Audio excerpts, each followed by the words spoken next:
Hello dear students and welcome to our English class. This is English for the 8th class and today's topic is grammar, and more specifically we will be dealing with the modals. In this lesson we'll try to talk about modals in general. We'll speak about their characteristics and also about their usage, and we'll try to practice them in our sentences. Let's start. Let's start first with their usage and their characteristics. Here are some modal verbs like can, may, should, must, have to, etc. The first thing that you should know about the modal verbs is that they are always followed by bare infinitive, which means can work, should play, must study, etc. We do not say can working, can works, or can worked. Secondly, they never change their form. I can speak English in the first person. He can speak English in the third person. So we never change can, which is a modal. And thirdly, they express different things. They express certainty, possibility, willingness, obligation, ability, etc. Let's take them one by one. Let's look at the picture and also at the example below. Billy can play the piano, and as you can guess, the modal verb is can. In this case, it expresses ability. Billy can play the piano, or we might say, Billy is able to play the piano. Let's look at the second example. You must wear a seatbelt when you drive a car. It's an obligation. So we use the modal must for obligation. Or we might say you have to wear a seatbelt when you drive a car. So it's an obligation. It's your duty to do that. Thirdly, asking for permission formally. We might use the modal may or might.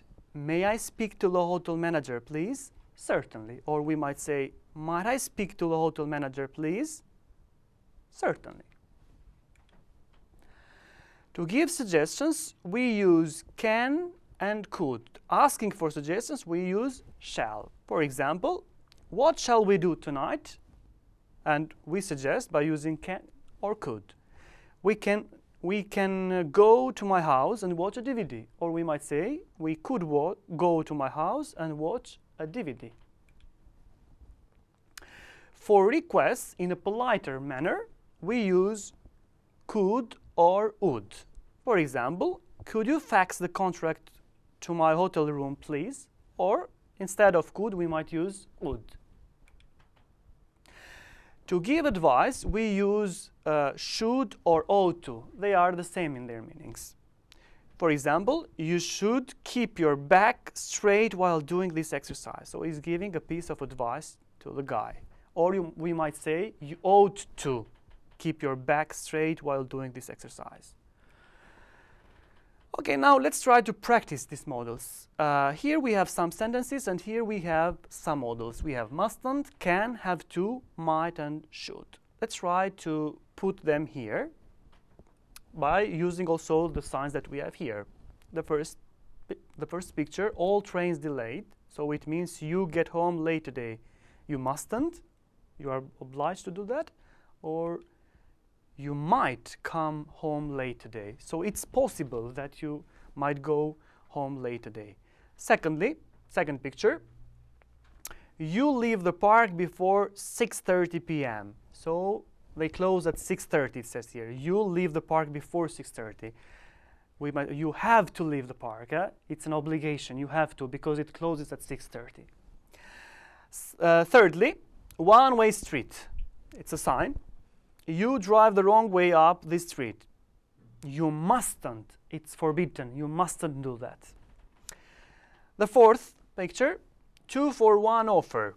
You buy 2 pizza for the same price as one. You can buy. It's possible. You can do that.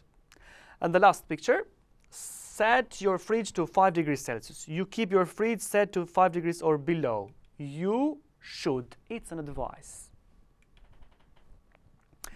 Let's go on with another exercise. What should or have we to do in a big city? Let's start with the first one. In a big city, you cross busy streets carefully.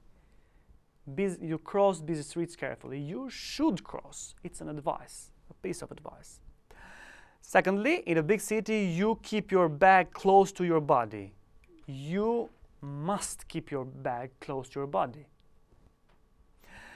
Thirdly, in a big city, you can get around easily by public transport. Yes, it's possible. Using public transport, you can get around easily.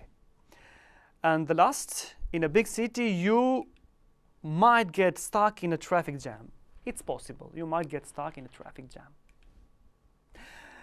As a homework for next time, you'll have to write 4 school rules using the modals must and mustn't. What you must do at school and what you mustn't do at school. That was all for today. Thank you for your attention.